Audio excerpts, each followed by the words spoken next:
All right, at 6 o'clock. Good evening, everybody. Thank you guys for coming to the meeting tonight. I would like to call the October 14th study session to order, and at this time, I'll turn it over to our City Administrator, Jim Clifford.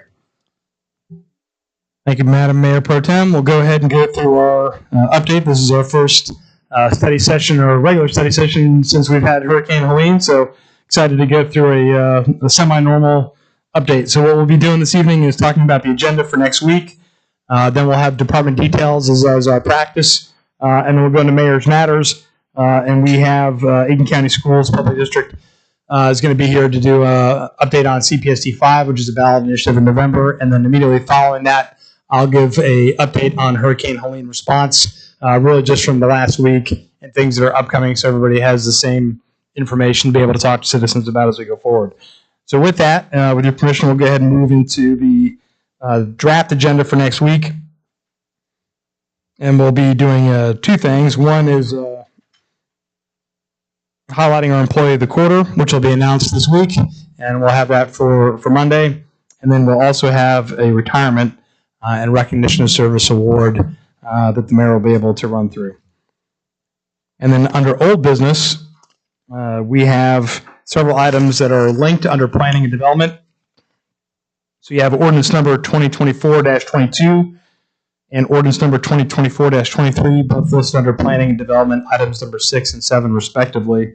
And those are to change the corporate limits of the city of North Augusta by accepting the petition requesting annexation by the landowners and annexing plus or minus 36.053 acres of property at 381 Laurel Lake Drive, owned by Baranowski Investment Company. And then the second one under planning and development, same title with the exception of annexing landowners and annexing plus or minus 2.44 acres of property located at 210 Twin Hills Road and owned by Wesley E. Doolittle. And so as a reminder, those two parcels are adjacent or actually touching, and this was to annex and add these parcels for thoroughfare commercial with the intention of having this be a logistics hub there, and they're oriented to council. This is at exit 5, and it is, if you're heading northbound on Route 25, to the right-hand side, directly behind the large oil storage tanks, is where we're talking about here. And so those two items were linked. So again, no point in passing one without the other. And ultimately, the city council, last city council meeting, voted unanimously to move forward on those two items. So I'll pause for any questions on that, but there is no new information to talk about for that under old business. Subject to questions, we'll move on to new business, and we have several. One is item number 8 under engineering, resolution number 2024-45, authorizing a request of the South Carolina Department of Transportation for removal of a portion of East Pine Grove Avenue from the state highway system and acceptance of ownership and maintenance responsibility of said road by the city of North Augusta, South Carolina, and authorizing the execution and recordation of certain documents in connection therewith. So essentially what we're trying to accomplish with this, and this was at recommendation of Tom Zeeser, our Public Works Department, is things that we're trying to do on our downtown corridor, and whether that's doing things with the crosswalks or doing things with streets and drains or doing things with stormwater projects. The SCDOT has a different standard than the city does, and ultimately, in order for us to achieve some of the things we want to do in the downtown corridor, it'll be a lot easier for us to do so if that small portion of the road is actually in the city's control as opposed to SCDOT's. So, for example, if you look at West Avenue within the city limits here, only a small portion of West Avenue is actually controlled by, it's considered a city street from really the snow cap all the way down to the MEDAC building. But when you go above the snow cap, it turns back into an SCDOT road, and they have primacy for the work that's done on that road. So really, when you're trying to box around the downtown corridor of West Avenue and Georgia Avenue, this is part of that, and we'd like to add that back to our city domain, if you will, to allow us to work on that road for a number of projects that we know that are coming our way. So I'll pause for any questions, and Tom Zeeser can probably do a better job of talking about specific projects, but over to you, Councilman.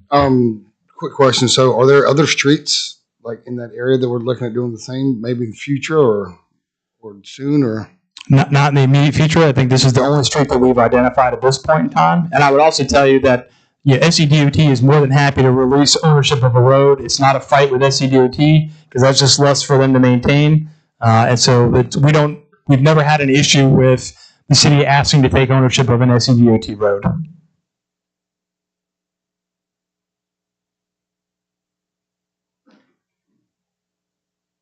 All right, we'll move on to the next one. And this is under Parks and Rec, resolution number 2024-46, authorizing the city of North Augusta to enter into a contract with Kenrick's Construction for the Riverview Park dugout replacements Field 3. So again, this is part of a long-term process we've had. This goes through the city procurement policy for advertising for bids, and so Kenrick's was the winning bid on this particular item. And so the question is, will the city council allow us to move forward with Kenrick's on our dugout replacement for field number 3? If we move forward with it, when would they get started roughly? I would defer to Rick. Okay, sounds good. Hey, Rick, Field 3, it's been a few years since I've been up there because my kid's older. I don't coach baseball anymore. So which is Field 3? That's baseball field, right? Yeah. Yes, baseball. That's what I thought. Yes, youth in. We've already, we did 1 and 2 last year. We'll do Field 3 this year and schedule for Field 4 next year. And when's softball coming? Softball's already done. Yeah, A and B. We're just replicating what you already have down there with an open air dugout.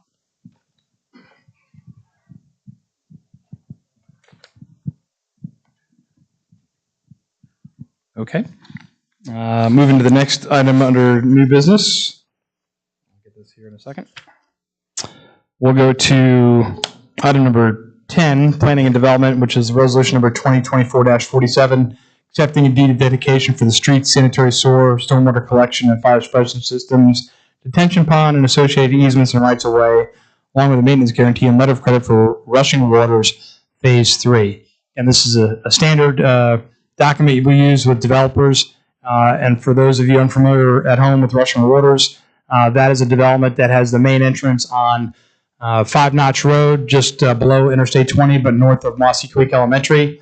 And that now extends all the way into the back of Belvedere. So there's a back entrance of Rushing Waters now that goes into Belvedere and actually gives you fairly quick access to Route 25, a little closer to the Warren Baptist campus and QT and things along that line, and closer to Belvedere Elementary, at least on the other side of 25.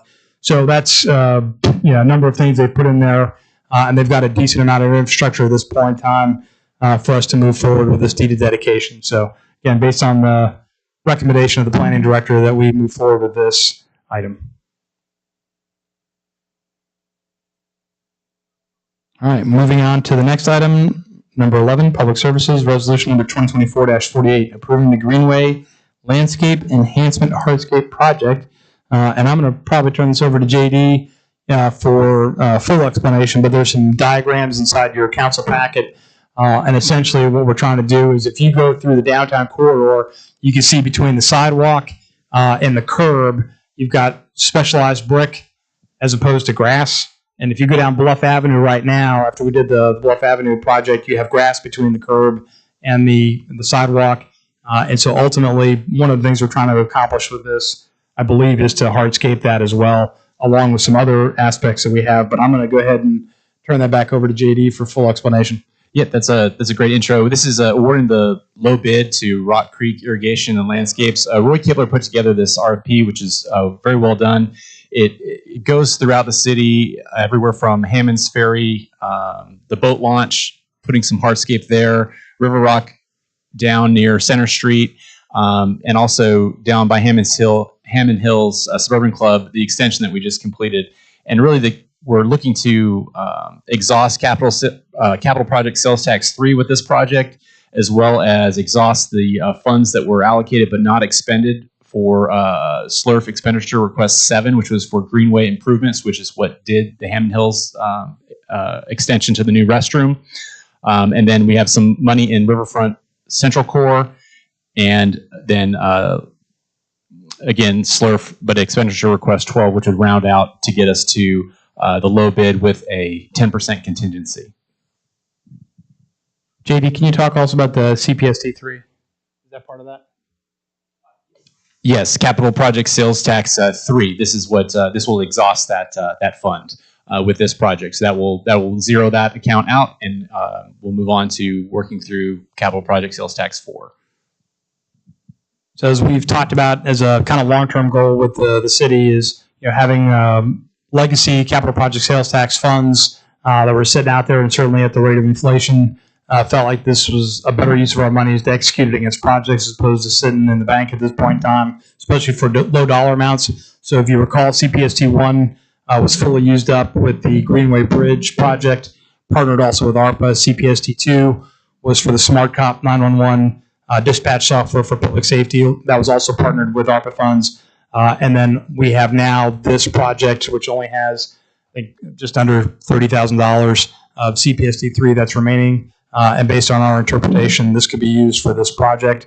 And so we'll exhaust CPST 3 along with other funds that we have lined up to do the hardscape project. And that puts us fully into capital project sales tax 4, which has been used for the Bluff Avenue Connector project, for the public safety headquarters project. And then as we close that project out, the next CPST 4 project will be the Georgia Avenue traffic calming project, which will be coming sometime next year. So that's good timing also as we talk with the school district tonight about capital project sales tax 5. So we're essentially, by going through this, we'll all be caught up with our expenditure rates for the legacy capital project sales tax funds, and we'll be operating in the current fund draw that we have, which is CPST 4. I think this is great. It looks like you guys identified a lot of good locations too, and it'll help. Sorry, like specifically like with Bluff Avenue, I feel like that's going to help. Number one, just like the landscaping there, and you can see, driving down there that the grass grows over into the sidewalk in those areas. And then I know there were some landscape issues happening over at the Hammond Hills Pool, so hopefully by doing this, this will minimize having to actually do landscape projects over there and add that in. So last but not least, these two items are bundled really under, actually I shouldn't say bundled. The first one is resolution number 2024-49, approving a contract for the city of North Augusta to partner with Aiken County for Hurricane Helene debris removal. That's really a placeholder at this point in time because I don't believe that is going to require a council action. We have a contract vehicle through the county, which is through a cooperative purchasing agreement, and because we're also operating under a declared emergency by the mayor. I've been in consultation with the mayor about the potential need to enter into contracts, and so ultimately, he'll be aware of the contract. You will all be provided a copy of the contract. I'll enter that into the minutes for our citizens to see what the contract is. But essentially, Aiken County has entered into a contract with, or multiple contracts with two major companies. One being SDR, and that company is going to be doing the backhaul of the material. And then as per FEMA requirements, that backhaul has to be monitored to make sure you're not talking about old refrigerators and roofing shingles and other things going in there. And so Tetra Tech is the company that has been authorized, under Aiken County's contract. So they have two separate contracts, two different vehicles for doing that, but they have to go together in order to do debris. This doesn't count the SCDOT roads, and I'll talk that through later in the presentation. But just wanted to make the council aware that we're going to be going through some contract actions, and I'll provide those contract documents to the council as we go through those. We've already signed a notice to proceed for Tetra Tech. We're working with SDR, now to try to get that contract accelerated to do debris removal, and we can talk that when we get to the Mayor's Matters items a little more in depth. So I wanted to just keep that out there as a placeholder. If I get some kind of contract action that is not covered in the emergency declaration, I wanted to make sure I at least have something here in the agenda items that I could bring back to you if required for your consideration. But any contracts that we have working on this week are solely dedicated towards debris removal out of the city of North Augusta. And then resolution number 2024-50, Tom, is that yours? Yes, probably is. Okay. Which one is that?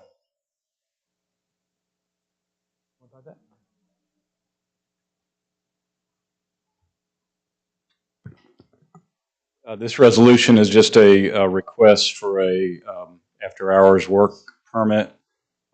It's related to the West Avenue Crosswalk Improvement Project that we awarded earlier this year. The contractor is considering working at night just for a traffic management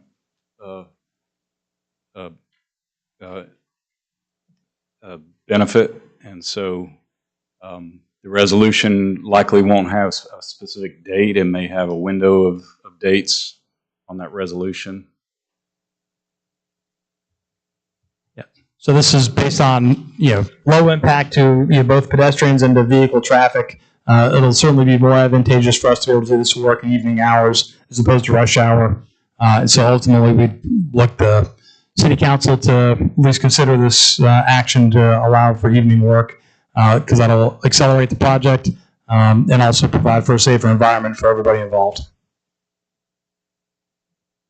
Subject to your questions, Madam Mayor Pro Tem, that is the City Council meeting agenda for next week. And if you're ready, we'll go ahead and move into department details. Yeah, I think If we're good. so, I'll push it over to Jamie, our city clerk, for department details. Good evening, Mayor and Council. First up for Finance is Director Linda Williamson. Good evening. Finance updates are Cycle 2's due date will be Monday, October 21st. We are not doing any disconnections during the month of October. We will resume those in November.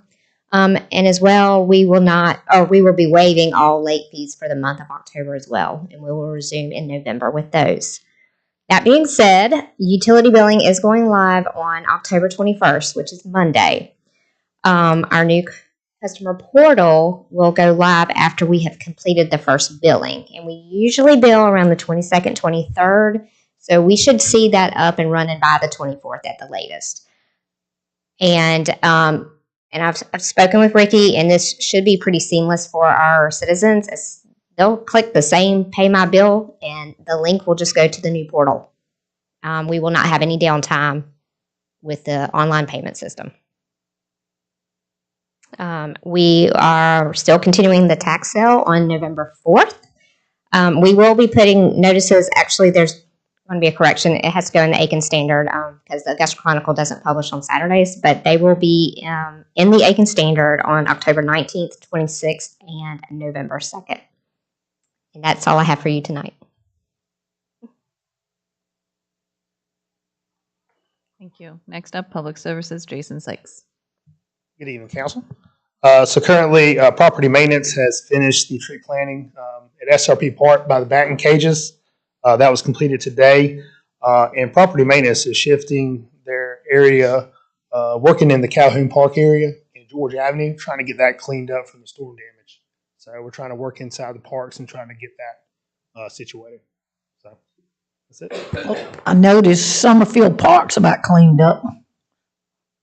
Yes, they're starting at Georgia and they're working their way. Yeah. So there's a lot of work in those parks. So it's going to take some time with that. Thank you, Jason. Thank you. Next up, Planning and Development, Tommy Paradise.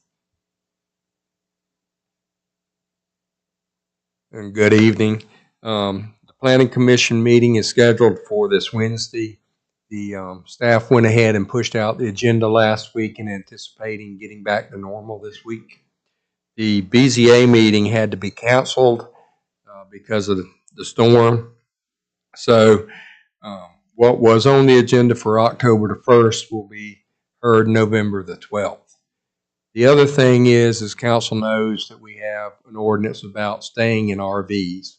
And the code enforcement, as it stands now, we're really not looking at that. We've got people that need a place to stay.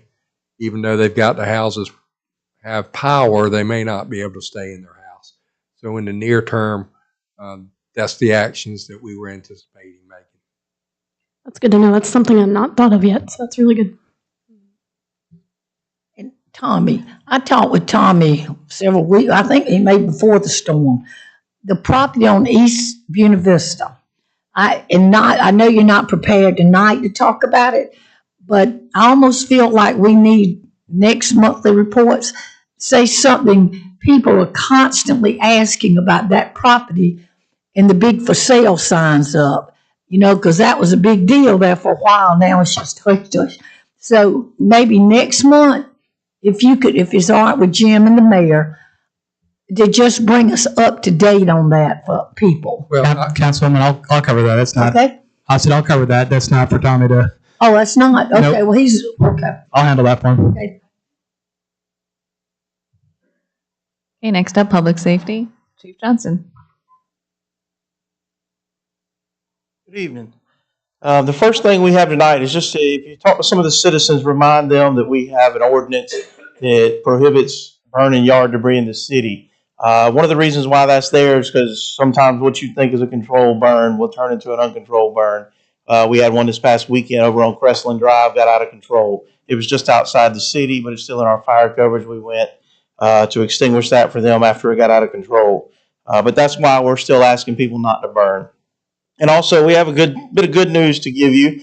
During all the hurricane preparedness last week, we received word that we got a $40,000 grant for body-worn cameras and a $31,000 grant for in-car cameras from the South Carolina Department of Highway Safety.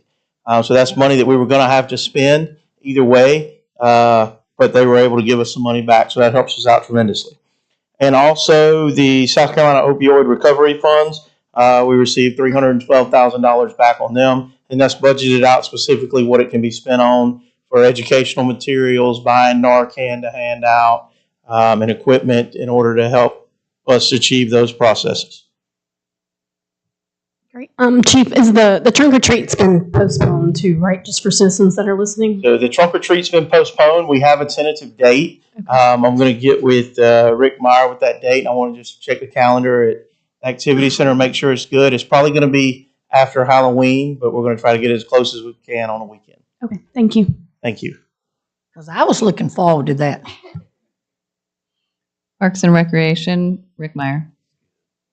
All right, got a lot of good news for you. Number one, the Riverview Park Activity Center reopened this morning at 6 a.m., and we've had quite the crowd all day. I think they were ready to get back. Fall sports also resumed tonight at Lions Field and Soccer Complex, volleyball tomorrow night. Greenway update. So the portion of the Greenway that is open to the public is the Riverside Roundabout to the Soccer Complex and the Riverfront section. The rest of the Greenway is closed, and I'd like to add, although we have lots of volunteers who want to get out and help us clean the Greenway up, it is not a feasible situation. It is dangerous. There's too many trees down from the activity center all the way to I-20. The city will be working on a contract to clean the Greenway. So just want to remind everybody, we appreciate the enthusiasm and we want to get the entire Greenway back open, but we don't need you to get out there and get hurt. And please stay off of those sections that are closed. There's a reason why they're closed. There's hangers. Thank you for that update. I know I've had a lot of people asking, and that's the response I've been giving to them, but they need to know how dangerous it truly is and how dangerous the trees are, and with the wind blowing and everything right now, it could be That's detrimental. correct. So, You could see new trees fall. They need to keep that in mind. yeah. Then the last update I have for you tonight, great news, is the Jack-O-Lantern Jubilee will go on next Friday, October 25th, Saturday the 26th. Okay. That has been a huge question. I know the city, people have been looking for normalcy, so I think that's going to be huge for us to be able to have that. So thank you. Thank you. Next up is Tourism, Carl Waldhauer.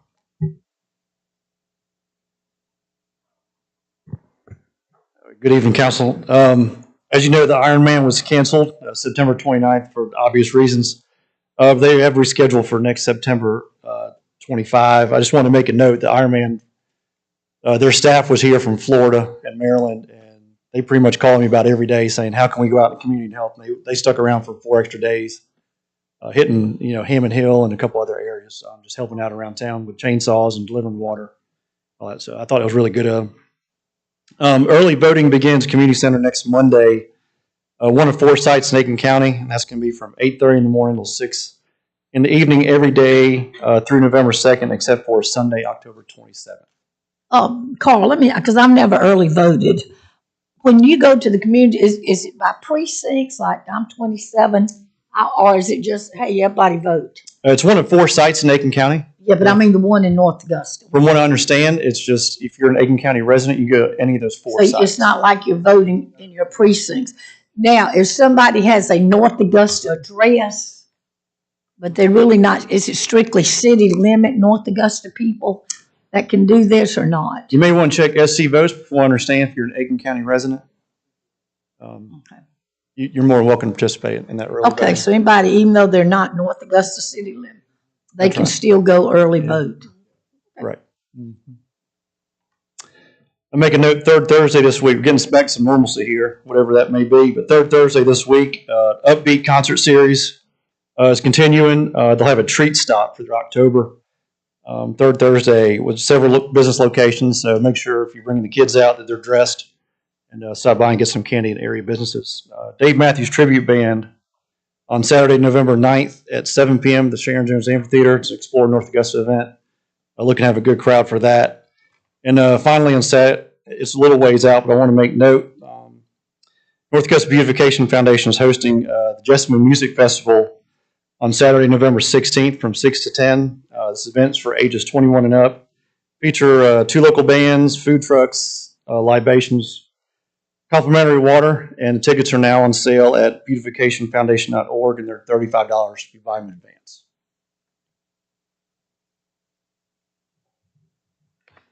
Next up is Engineering and Public Works, Tom Zeser.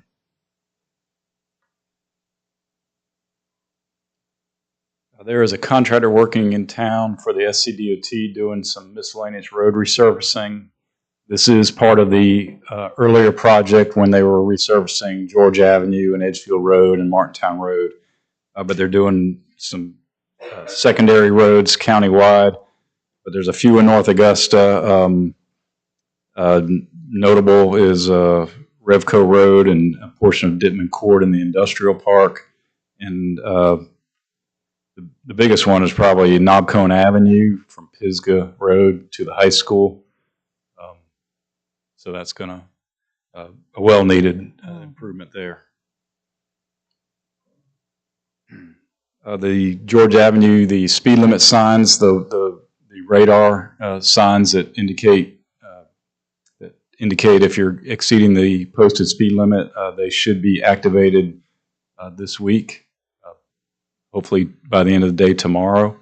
So look for those. Again, there's one located in front of First Baptist Church if you're heading south into town, and another one near the intersection of Clifton Avenue if you're coming into North Augusta from Augusta.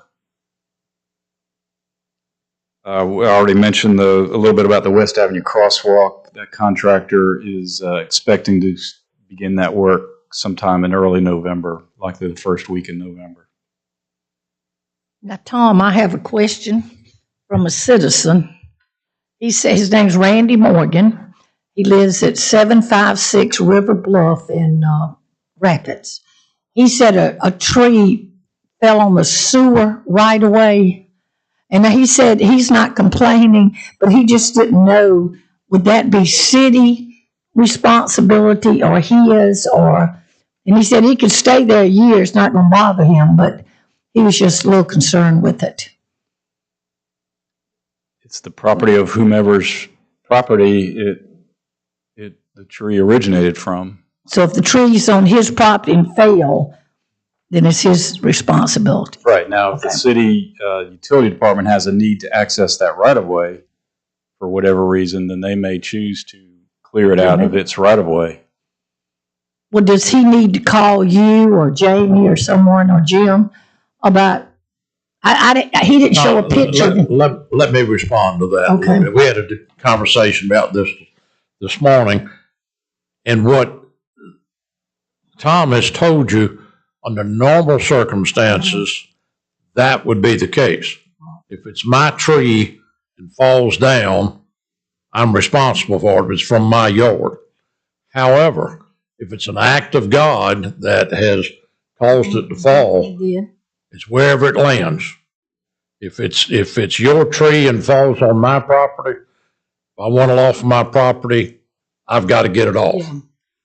If it damages something on my property, I have to repair what's damaged.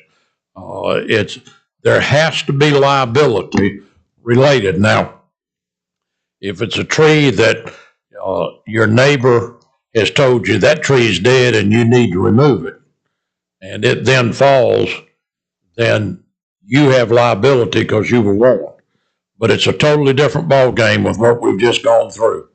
And essentially what the law is that whoever it lands on, they've got responsibility to remove it, repair whatever happened. That's the situation. Well, Councilman, if I could, we have a portion of the briefing we're going to do after the Aiken County School District that's going to cover this. And we can certainly talk that kind of more in the macro sense of what we're going to be doing with trees. But we've probably got 25 or 26 individual reports right now about trees just like that. well, I told him I would call him tomorrow. So what would be my answer to him? You could have him get in touch with Jamie? City Clerk Jamie. Okay.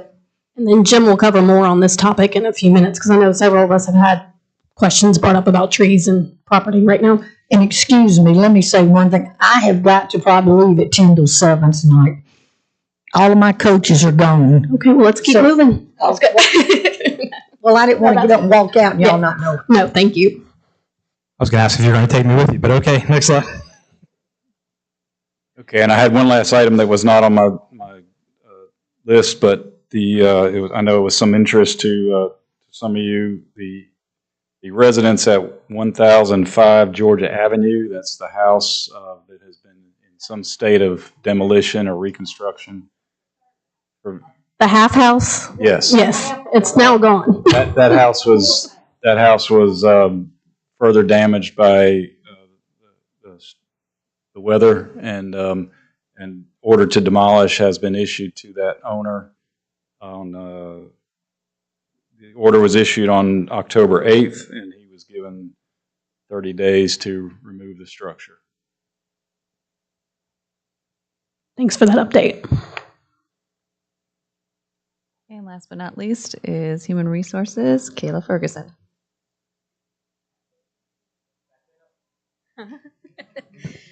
All right. Evening, Mayor and Council, or Mayor Pro Tem and Council.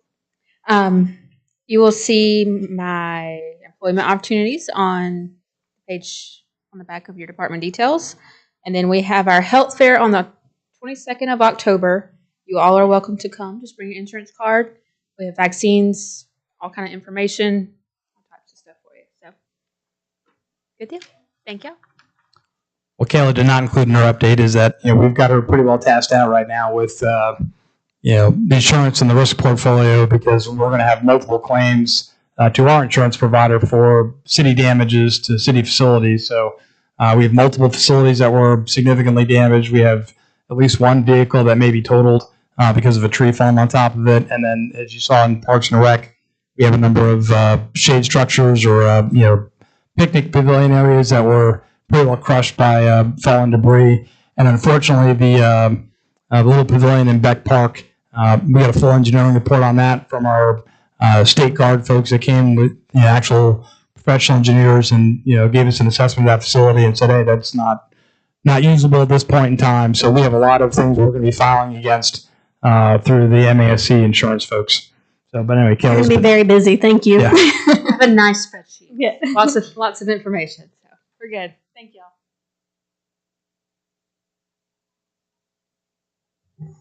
Okay, with that, I turn it back over to you, Mr. Clifford. Thank you. And then I think we're moving over to Mayor's Matters, and the first item we have is Aiken County School District is going to give us an update on our presentation on Capital Project Sales Tax 5. As a reminder for our citizens and viewers at home, that is going to be a referendum item that's going to be on the general ballot election here in November. And so you have both the schools CPST 5 ballot question. You also have the county CPST 5 ballot question. And those are separate items, and they cover separate projects. So we're giving the school district an opportunity tonight to kind of educate you and our citizens on what they're hoping to achieve with Capital Project Sales Tax 5 and what they'll be able to do with those funds. So, sir, to you. Good evening. I'm Troy Traxler, the Chief Financial Officer for the district. We appreciate the opportunity to come before the council and share this info.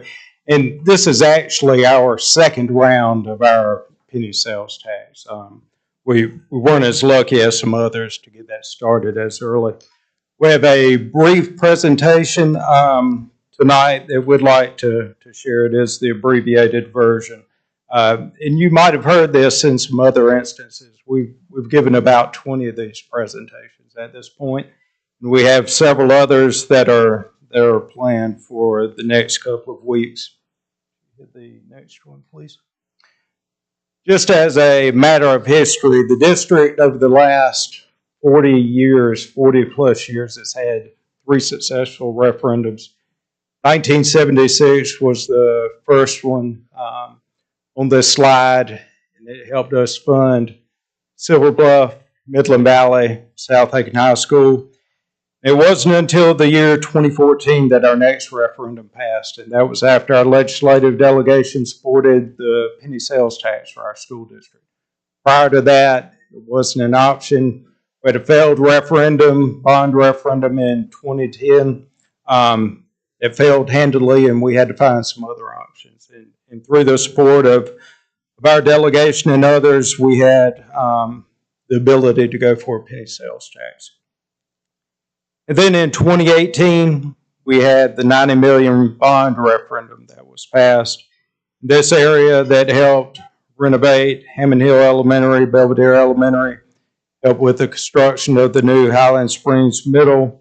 It also provided for some additions and expansion at Midland Valley and a rebuild of Millbrook Elementary in the Aiken area. Folks may not realize that the majority of our funding is from local. Historically, it's all been local. We've received very little state money in the past, with the exception of the $30 million mock settlement that we're receiving for the Career Center reconstruction and on the Aiken Tech campus. And then we were able to use some ESSER funds to help us rebuild Wagner Sally on a new site. But largely, it's all local. Historically, prior to the penny sales tax, we were funding construction with our annual 8% bond issuances. That provides about $20 million per year. Can you hit the next one, please? Whenever we look at the history of the 2014 sales tax, again, this was our first opportunity. It passed by about a 60-40 vote, and we made a lot of promises of things that we plan to do with it, and we believe that we've shown our ability to deliver on those promises. It was passed in November of 2014. The tax commenced March 1st of 2015, and it sunsets February 28th of 2025. There are 5 projects on the list. Legislation required that 10% of it go to property tax relief and 90% of it go to projects. $189 million was the original projection based on the South Carolina Revenue and Fiscal Affairs Office. We exceeded that by year 9, and a lot of that's due to the growth in this area, Exit 5, and the rest of North Augusta. We're now projecting that we'll finish this sales tax with about $230 million in collections. Also, on a note that you probably heard shared, we believe somewhere in the range of 1/3 of that comes from folks that live from outside this district. It may be folks shopping here from a neighboring county, folks that are just passing through, folks that are here for the Masters. So we're going to get finished with this first round of the penny sales tax, and 75 or 80 million of it's going to be from folks residing outside of this area. I mentioned that 10% of it goes to property tax relief, so cumulatively over the 10 years, the owner of a $100,000 primary residence has saved $114 on his or her residence. 6% properties have saved $172 per 100,000 in value. Next. So whenever we look at the 2024 renewal considerations, just as I'm sure you have and the county has, we want to stress this isn't a new tax. This is a continuation. Nothing new. We're just hoping to extend it and continue to reap the rewards of it. The Revenue and Fiscal Affairs Office at the state level has projected collections over this next 10 years, if successful, to be $398 million. Again, we would have 10% that goes to property tax relief and 90% that goes to projects. We also have a companion question on the ballot that asks voters to consider allowing us to issue bonds to jumpstart these projects, and that would be repaid with penny sales tax. Working with our financial advisors, the estimate is about $285 million based on language in the legislation and again, after that property tax relief. Unprepared food, gas, many medications are exempt, just like the county's sales tax. If this passes, it would sunset February 28 of 2035.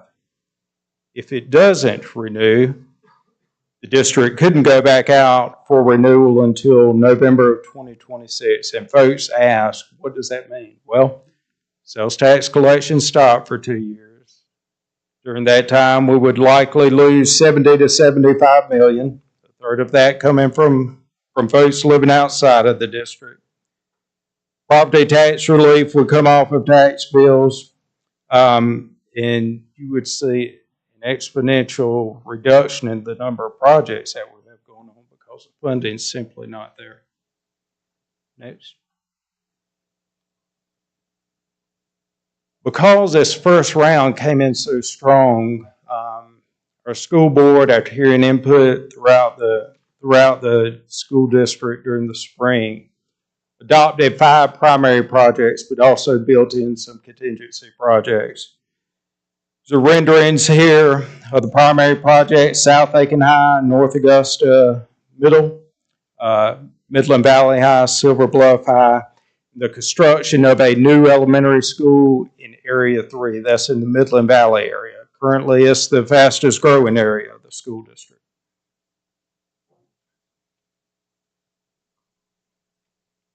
And when did you say these projects would be done? Next 7 years? Well, hopefully, and a lot will depend on that second question, and I'll touch on that in a moment. One thing I would like to add before I leave this slide, we've heard a lot of folks say that my school isn't listed on here, my school doesn't benefit. And that couldn't be further from the truth. Every school in this district benefits from it, because the sooner we address these, the sooner we're able to get other schools on the list. We saw that with the first round of the penny sales tax, and we'll continue to see that.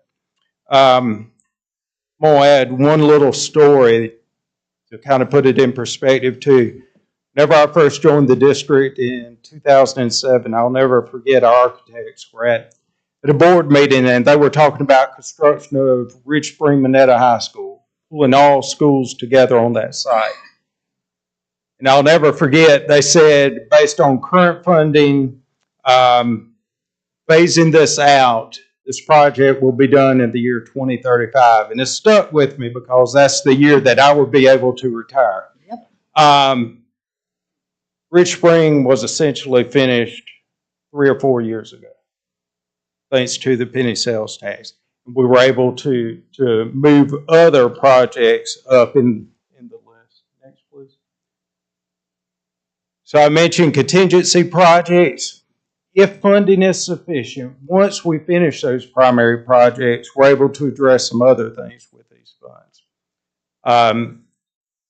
Replacement of roofs throughout the school district. There's a significant cost there. Security vestibules, door lock upgrades, a classroom addition at Byrd Elementary in the Valley area, replacement of Greendale Elementary School in the New Ellington area, and classroom additions at Gloverville Elementary. Again, these are contingent projects. We could only start addressing those once we've addressed those primary projects. Next. So for this area, the site that I think most of this group is interested in is North Augusta Middle School. I suspect that a lot of you are very familiar with it, probably attended there. It likely has not changed very much during that time.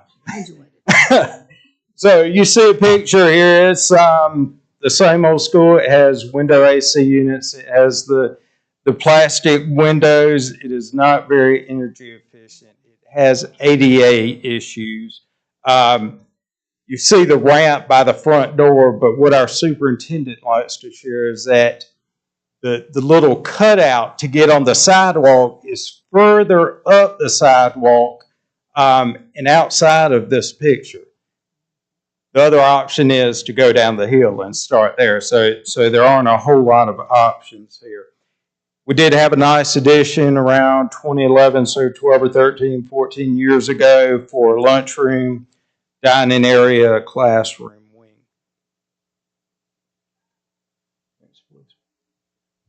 So you'll see some of the issues that we contend with. Of course, the front of the building is not very aesthetically pleasing. It's not very welcoming. It doesn't have the curb appeal. We have old type of building materials in here. We have drainage issues. We have a restroom here that the ventilation is an open window. We do not have fans and exhaust fans in there. The age of the building prevents us from having doors that shut and safely secure some of our buildings. Next. So we have a rendering of the proposed site. That light green area is the current structure with the exception of the existing dining hall, science wing, and music wing. So our proposal is to demo all of that in green after constructing the new facility at the bottom of this slide there on the current field, and then tying in to the dining area and that wing that was built in 2011. This is probably of the 5 projects on here outside of the new elementary school would probably be the easiest, because those high schools especially, you're talking about building demo, and so it's a lot of planning there, and we have some space to work with here. Once that light green portion is demoed, we would anticipate having a practice field up on top of that hill now, what is now the main drive. So not where it is now. That's correct. The new school would be where the field is now, and then the current drive going in is where we would anticipate having the field. Next slide, please. Just quickly, this is a possible look for the new school. It's just a rendering, but think back a couple of slides ago and look at this rendering, and it is a world of difference. Next slide. Possible look of a new gym. Next, please. So this ballot question is wordy. It's got legalese, small letters, so I had to summarize it as larger letters for myself here. But basically, the question asks: shall the school district be approved to impose a penny sales tax with 10% of collections going to property tax relief, 90% of it going to projects? It lists the projects that I just shared. And while they're listed on this in a certain order, that order is arbitrary. It's not a hierarchy of projects that will be determined, but it does list every project, and then it lists the contingency projects there. So this is question 1 of 2. As a voter, do you approve of this ballot measure? If so, check yes. If not, check no. The companion question gets back to the timing of this, and this is pretty important.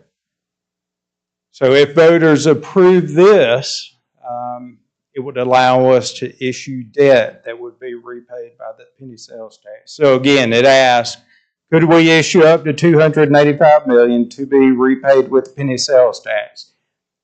If voters were to approve this, that would allow us, within a 5-year period, to issue $285 million. We'd do it in a single issuance, we'd do it in multiple issuance. But we would be able to get those funds up front. And if we had the good fortune of voters voting for a similar question in the original. It allowed us to jumpstart these projects. It allowed us to stagger those. If voters didn't see fit to vote on this, if it was voted down, we'd be in a situation where we would collect penny sales tax. And we would wait until it was sufficient to carry out a project. We would do one project, you would collect, you would do another project. It could really drag out the process for several years versus getting the majority of this done maybe within 5 years. It just really depends. A lot will depend on this.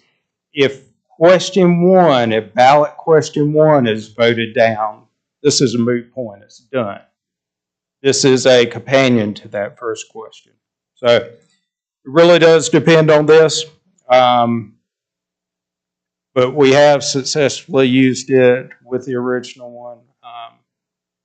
And there are safety mechanisms built into the legislation to where we don't overextend ourselves. Next one, please.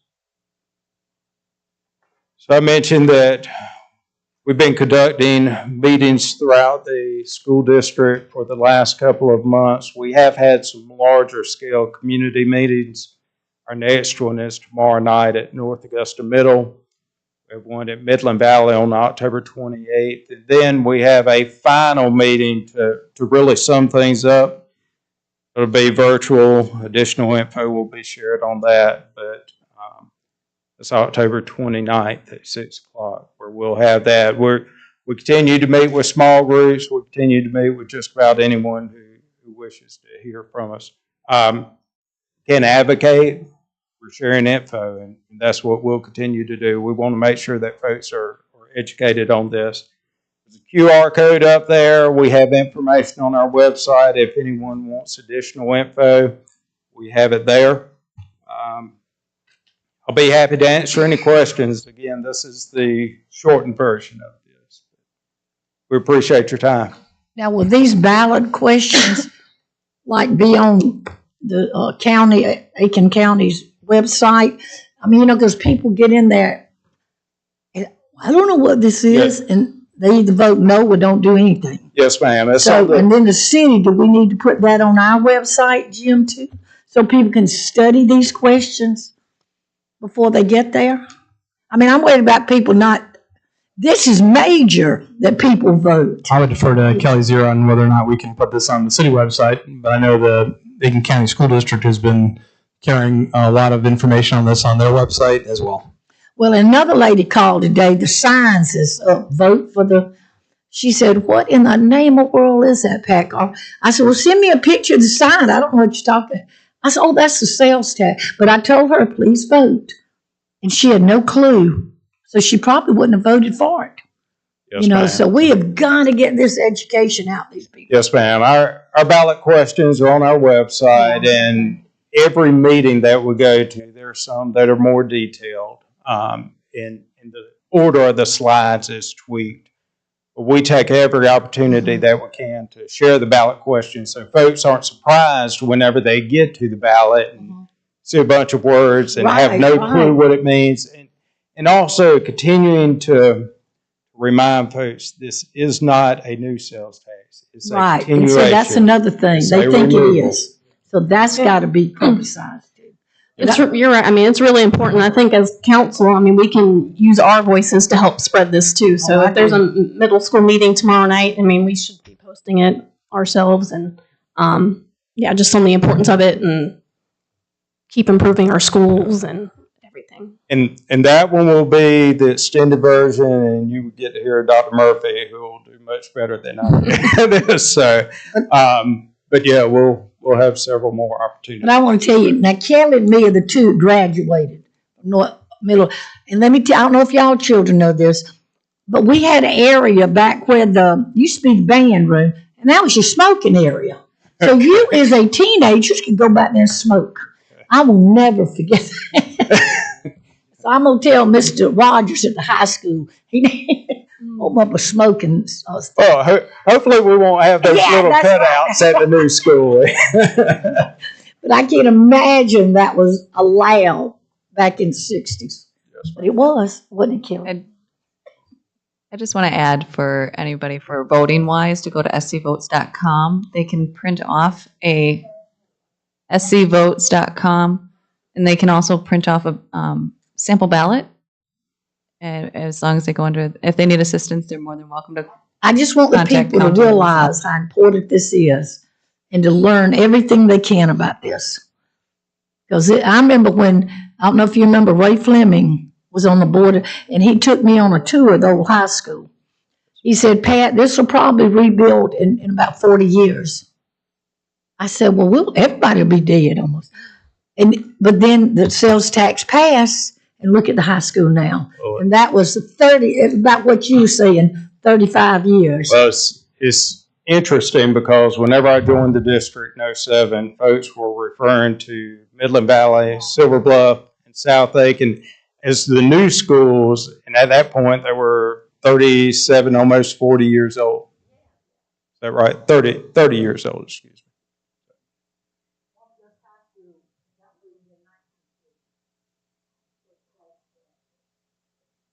Does anybody else have any questions for Trey?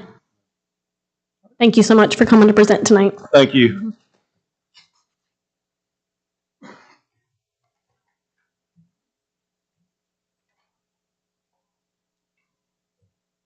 So as Jamie's working on the slides here for under Mayor's Matters, my intention going forward, at least from administration, is on a weekly basis, whether it's at a study session or at a city council meeting, to be able to provide council members and citizens an update on where we are with Hurricane Helene recovery operations. And I'm here to tell you this is going to be a month's effort, not a week's effort.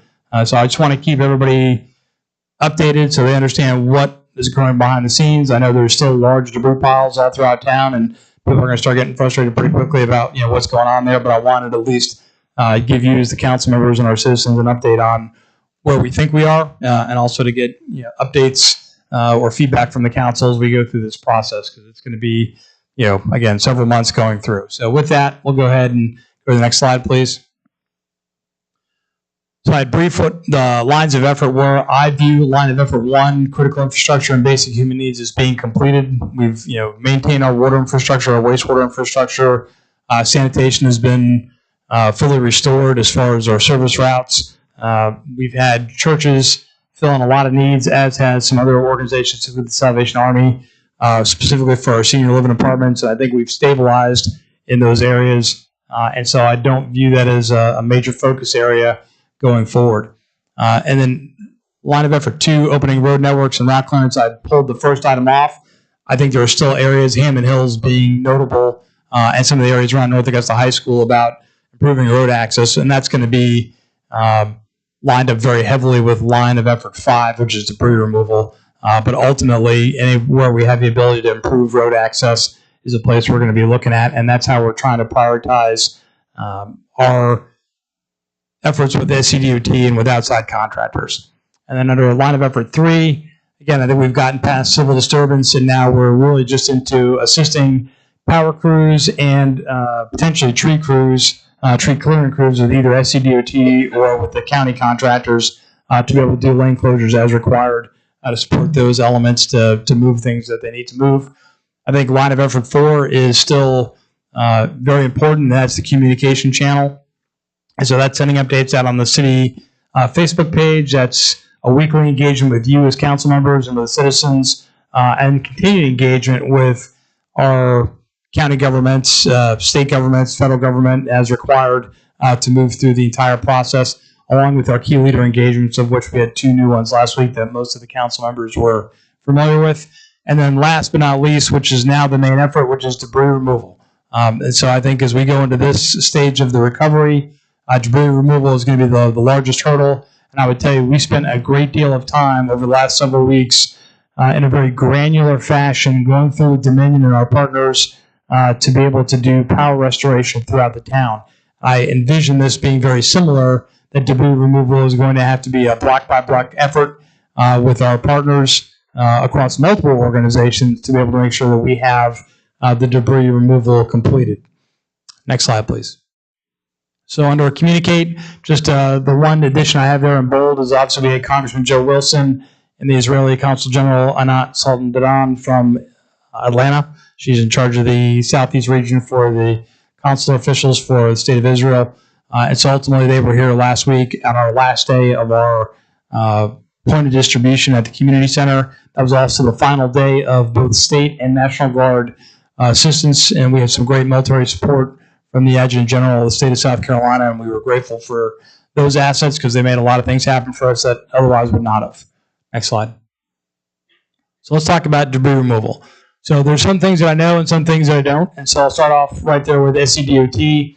SCDOT has its own contract, and with any element that's going to be involved with remediation of these roads, there's really two components to that. The first component being the debris removal contractor, and then there is a second component of that, which is the monitoring contractor, and they have to be different companies.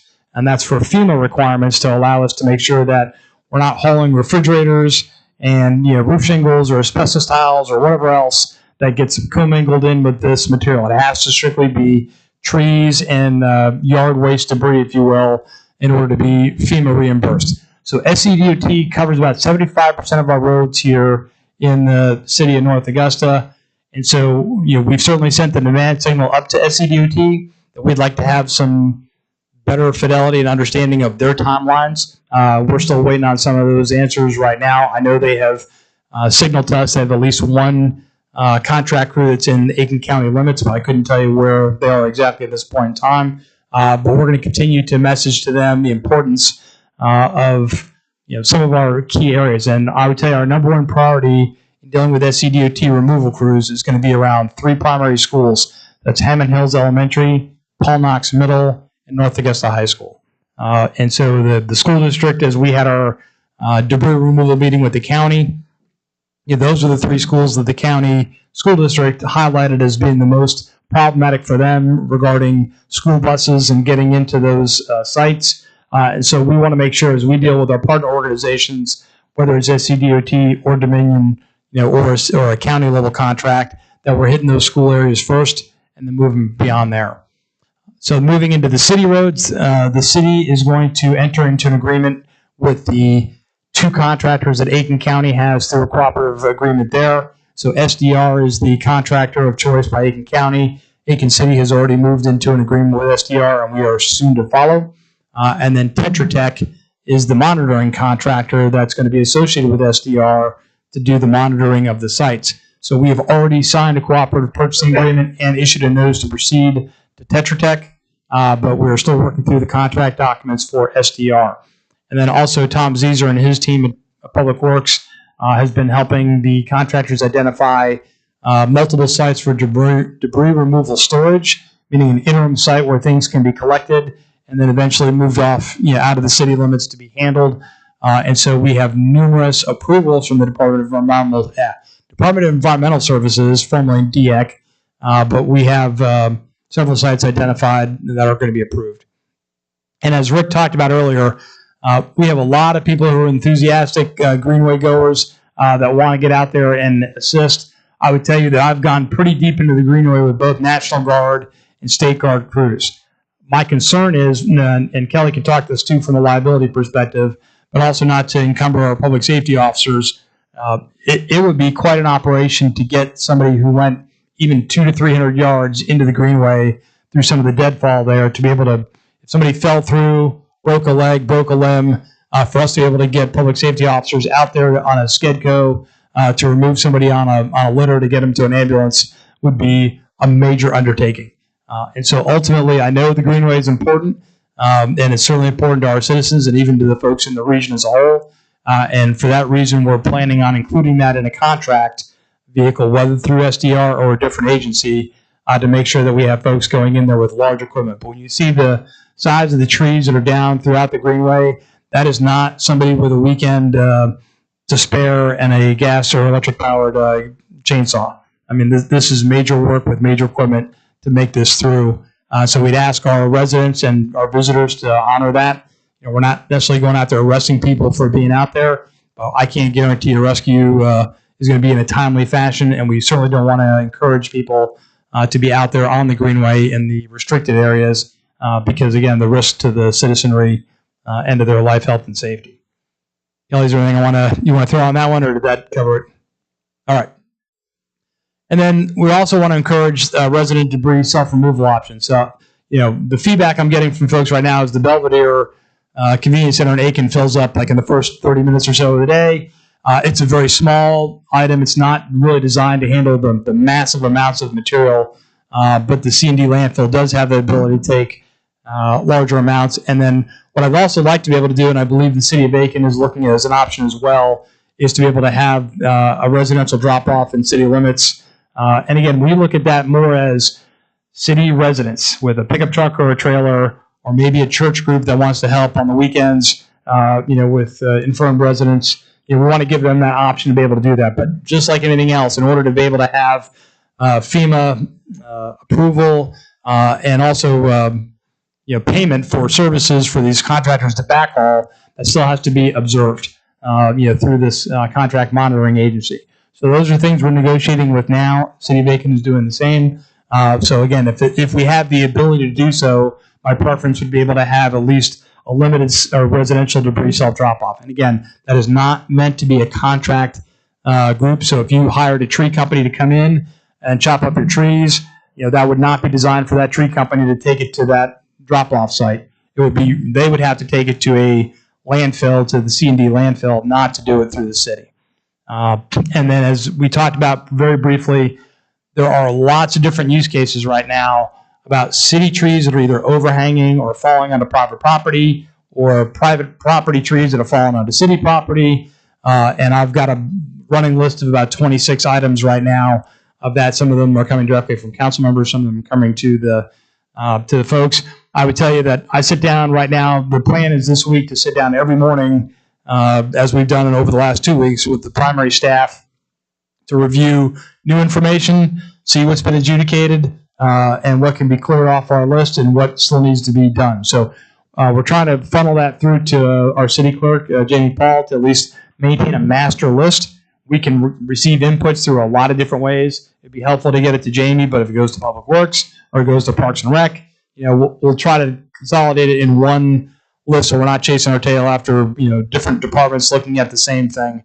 Want to be able to have a clearinghouse in the morning, and we look at those options and go, okay, is this something that the city is required to do? And there are lots of cases where, you know, the city is not going to be either liable or required to move something out, but we'll at least owe an answer to that citizen to tell them, hey, this is what's going to happen with this tree. It's either your responsibility to have it removed, or it's the city's responsibility to have it removed, and this is kind of our initial plan on being able to do that. So I'd also ask for some patience. We've got a lot of, I mean, there's just an awful lot of trees down right now throughout town. And so you may have noticed that there may be a fallen tree that, you know, Councilwoman Carpenter, to your point about that being a utility right away, is it something we're going to have to get to? Probably the answer is yes. But is that more important than tree clearance around the schools? It is not. And just to clarify for Mr. Morgan, he said that, please do not tell them I want that. My mind, I want to know. So, but he said there's a year, that's fine. That's right. We just want to make sure we're at least answering, you know, you're as a council member and our constituents, that, hey, that we're aware of it. That there's lots of things that are out there. We may not be able to get to it right away. You know, again, our primary is going to be life, health, safety. If there is a tree limb that, you know, is hanging over a residence or hanging over a place where somebody could be, you know, crushed by a limb, like, then odds are we're going to have to do something about that. And so we want to make sure we're addressing those items first. And then, you know, if that's something that we can do, we will.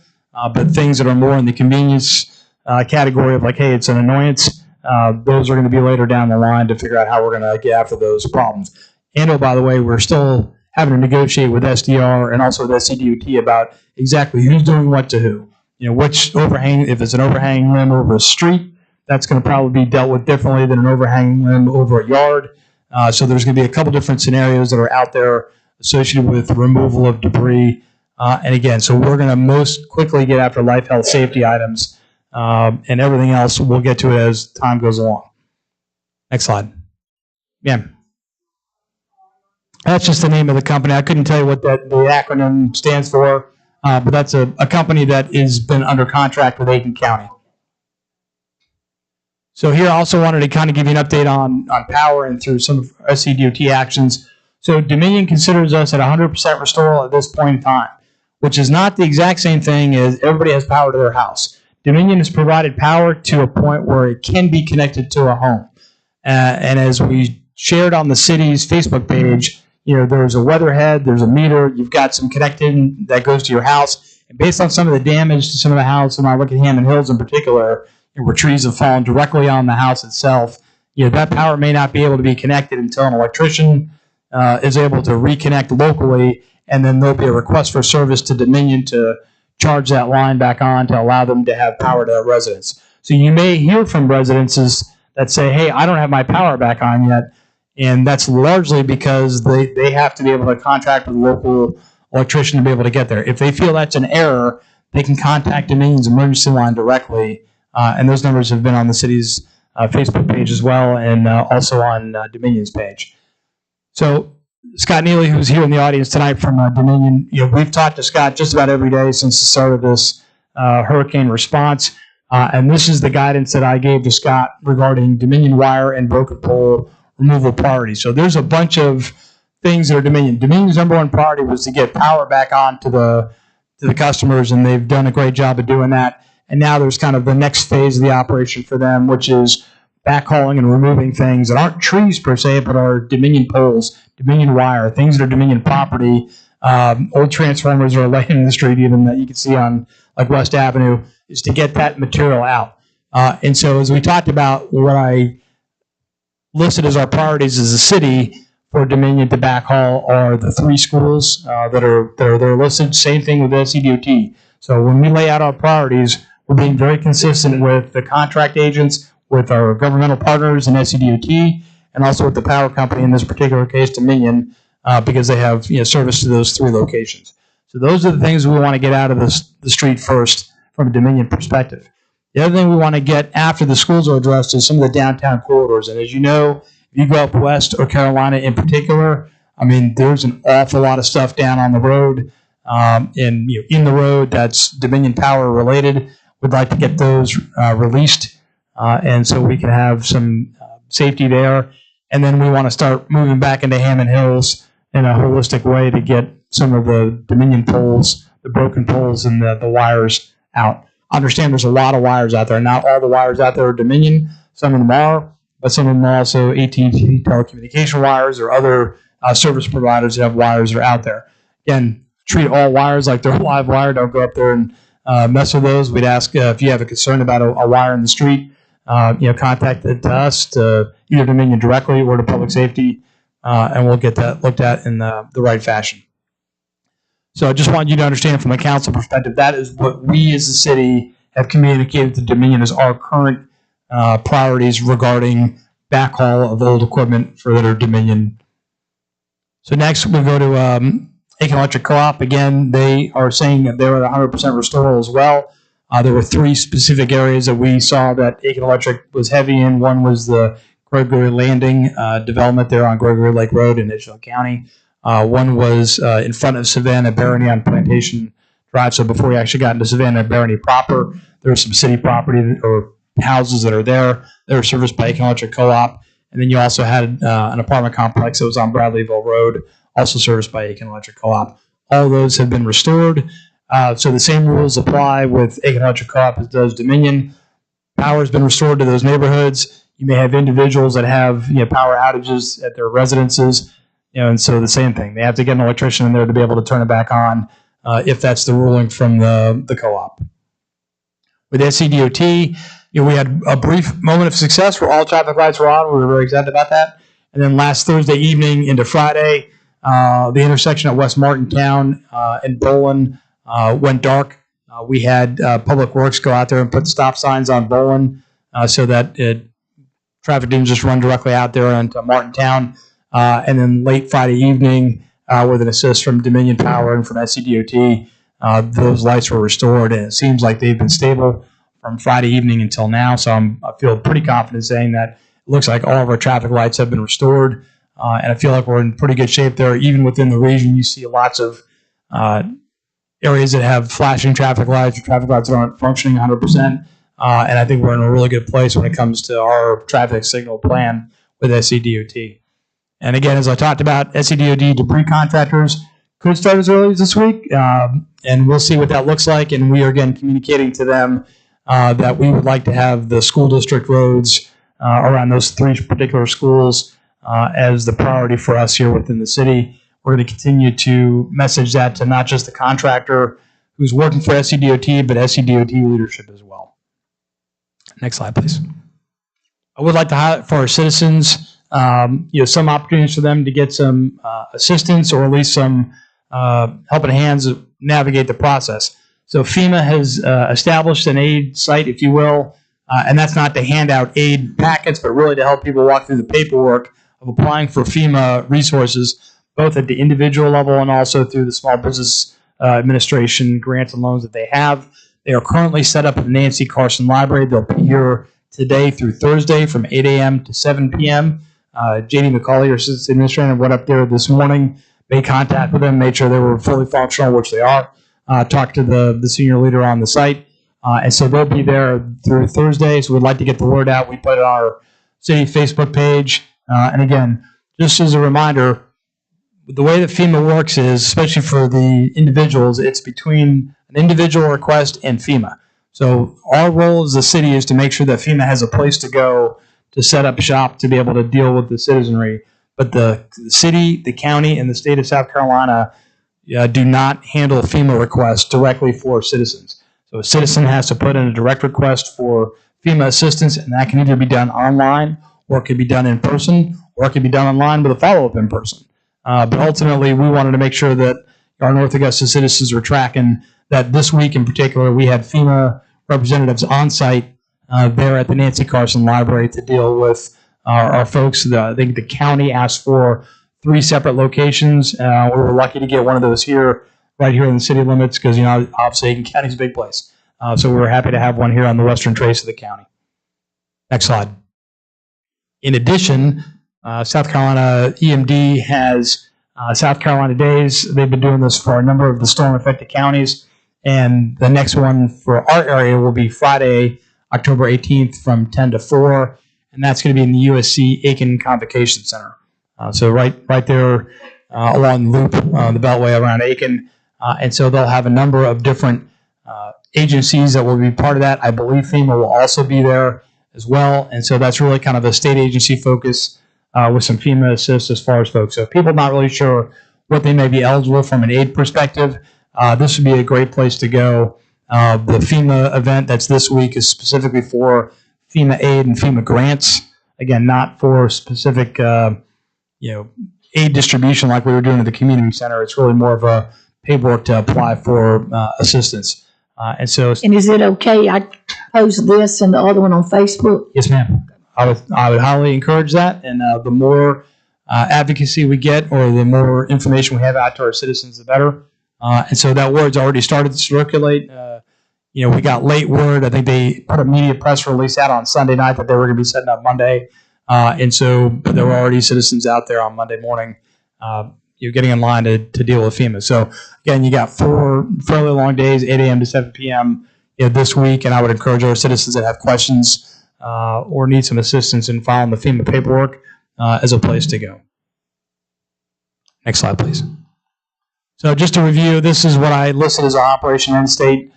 This is going to be up here for a while, and there aren't going to be massive changes on this, other than the fact that, I think we've achieved power restoration to 100% of our citizens, at least through the Aiken Electric Co-op and Dominion Power. I believe we've fully identified our road hazards. I wouldn't say that we've removed them all. The last road that we had was Canary, either lane or road, and Tom Zeeser was able to get a contract crew out there because we had one last tree that was in the middle of the roadway. So we could still get public safety vehicles in and out of the neighborhood, but the road itself was obscured at that one location. And so that has been removed as of late last week. So our understanding of it currently is that all roads are navigable through public safety's perspective, but not all the road hazards have been removed because there's all kinds of stuff littered throughout the side of the streets as we go forward. And then as Rick talked about, recreational facilities and city parks open to the extent possible. The activity center was open today, so that was good news. Parts of the Greenway are open today, which is good news. And we're still going through some of the parks, and we want to be able to advertise, hey, these parks are open and these parks are not. And if you go through like Creighton Park over by Living History Park, you can see the number of trees that are down there, and it's significant. And I would not imagine that park is going to be ready for prime time anytime soon. Also, when I talk about a plan to repair city facilities, more of it's going to be a running list that you can see that will show, hey, these are our insurance claims that we're going to MASC with. Again, Fire Station 2 probably has the most visible city damage as far as major facilities, although, again, a lot of parks and rec structures were either crushed or unsafe for use. So even the facilities that look like they'd be okay, I mean, we've had professional engineers come in and look at them and say, you cannot have people take part in those facilities because of the structural problems that involved. So again, that's not just myself with my 2.3 GPA from engineering school looking at it and eyeballing it. We actually have real engineers that actually know what they're doing and have given us that assessment. And then lastly, I'm going to leave this up here because I know there's a lot of concern about the Greenway that we're going to lose focus on that. I would tell you honestly that the road network is our first concern, and that's where we're going to focus most of our efforts so that people can get in and out of their neighborhoods. But I'm going to leave this on here as an operational end state because until the Greenway is fully trafficable, we can have people go all the way from north of I-20 all the way down to East Buena Vista. Until that's occurred, I'm going to leave that on there because that's certainly something that's important to the council and also our citizens. Next slide. So with that, I'll see if there are any questions from the council this evening regarding our Hurricane Helene recovery. And again, my intention is to be able to do an update, even if it's in a minor way, every week as we go forward, because this is a large series of projects and it's pretty complex. And you're going to receive a lot of questions from the constituents about, hey, what's the city doing as far as the response. And I wanted you to have the information that I have so you can share that with the citizens and so they can watch at home. Just to clarify, so a citizen says, hey, I have a tree that's on city property. It didn't fall, but it's about to fall on my house. Tell them to email Jamie? Yes, please. When we say email, like it's good for us to have the contact. We want to be able to close the loop with that citizen as well. So it's not just an anonymous, complaint. It's, hey, we know that this person at this residence observed this event and on this date. So we can have some granularity there to figure out, okay, hey, is there a life, health, safety issue?